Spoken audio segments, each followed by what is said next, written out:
Ketika Allah ciptakan surga Aden, Allah memanggil malaikat Jibril alaihissalam. Allah perintahkan Jibril, duhai Jibril, pergilah engkau ke surga Aden, lihat-lihatlah di dalam. Tiba-tiba di antara pondokan ataupun gedung ataupun rumah di salah satu yang berada di surga Aden itu ada sosok yang keluar, yaitu bidadari. Bidadari keluar pondokan surga Aden. Kemudian ketika malaikat Jibril itu melihat bidadari tadi, tiba-tiba bidadari tadi langsung tersenyum kepada malaikat Jibril alaihissalam. Maka pada saat itu ketika bidadari tadi itu tersenyum, dari sela-sela gigi-gigi daripada bidadari tadi mengeluarkan cahaya yang menyinari surga Aden dari timur ke barat. Dari timur ke barat. Jadi surga Aden itu terang karena cahaya yang keluar daripada sela-sela giginya daripada bidadari yang berada di surga Aden. Maka malaikat Jibril pun terkaget.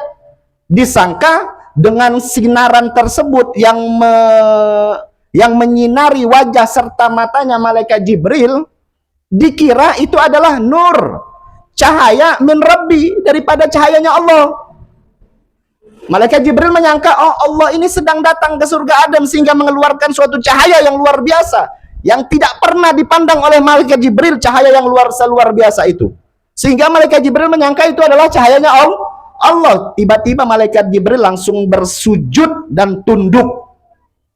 Sujud dan tunduk karena disangka cahaya itu adalah Allah, cahayanya Allah, zatnya Allah. Maka tiba-tiba pada saat itu bidadari tadi mengatakan, ya amin Allah, irfa' ra'sak fanadhara ilaiha. Duhai amin Allah, duhai malaikat Jibril. Malaikat Jibril itu digelar sebagai amin Allah. Duhai amin Allah, angkatlah kepalamu. Maka malaikat Jibril mengangkat kepalanya. Dikira tadi adalah cahayanya Allah Subhanahu wa taala. Faqala subhanakalladzi khalaqaka. Nah, malaikat Jibril mengatakan ketika mengangkat kepalanya, maha suci Allah yang telah menciptakan engkau. Oh, duhai malaikat Jibril, apakah engkau mengetahui bahwasanya untuk siapa aku diciptakan? Qala Jibril, kemudian malaikat Jibril mengatakan, la, aku tidak mengetahuinya. Qalat, kemudian bidadari tadi mengatakan, innallaha ta'ala khalaqani liman adara ridallahu ala huwa nafsih. Bidadari tadi menjelaskan bahwasanya sesungguhnya Allah telah menciptakanku untuk orang-orang yang memilih keridhaan Allah daripada hawa nafsunya. Begitu. Jadi perempuan itu harus memiliki sifat sebagaimana sifatnya bidadari. Ya, sifatnya bidadari itu apa? Lebih memilih, dia mencari laki-laki yang lebih memilih keridhaannya Allah daripada membiarkan hawa nafsunya. Ini bidadari-bidadari dunia. Rasul sallallahu alaihi wasallam ditanya tentang bangunan-bangunan yang berada di surga itu, bata-batanya. Kalau bata ini terbuat dari apa ini? Bata kita ini terbuat dari apa, Bang? Tanah liat. Tapi bangunan di surga, dia bukan terbuat, bata-batanya bukan terbuat daripada tanah liat, tapi bata-batanya itu terbuat daripada emas dan perak. Lumpur yang berada di surga itu baunya seperti bau misik yang berada di dunia. Tahu bau misik? Misik itu parfum, tidak ada parfum yang lebih wangi daripada misik. Dan batu kerikilnya itu terbuat daripada intan, lu'lu' wa ya'gud. Wahai Abul Qasim, dia bertanya kepada Rasulullah, duhai bapaknya Qasim, apakah anda mengira kalau penduduk surga itu makan juga minum?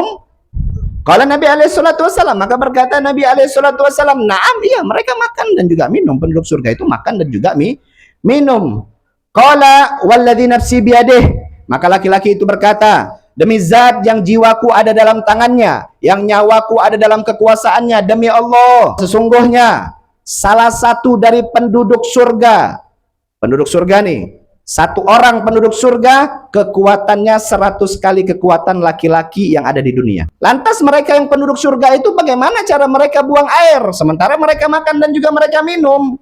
Kalau Nabi SAW berkata, Nabi kita, Nabi besar Muhammad SAW, takunu hajatan ahadukum rashhan yafidu min jildahu karashhin miskin.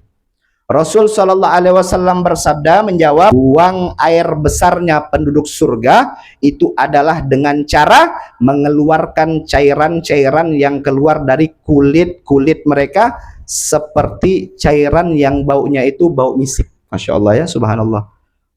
sebagaimana Allah menjadikan surga itu seindah dan serupawan itu surga. Tapi ingat, tujuan kita bukan surga, tujuan kita ridhonya Allah Subhanahu wa taala. Sebagaimana kemarin saya sampaikan, kalamnya siapa? Rabi'atul Adawiyah. Kata Rabi'atul Adawiyah, ya Allah, kalau seandainya aku beribadah kepadamu, tujuanku untuk mengharapkan surgamu, maka haramkanlah aku terhadap surgamu. Ya Allah, andaikan aku beribadah kepadamu, tujuanku karena takut dengan nerakamu, maka kekalkanlah aku di dalam nerakamu. Itu bahasanya Rabi'atul Adawiyah, seorang wanita yang solehah, yang memiliki keimanan puncak. Karena tujuannya Rabi'atul Adawiyah beribadah kepada Allah untuk mengharapkan ridhonya Allah.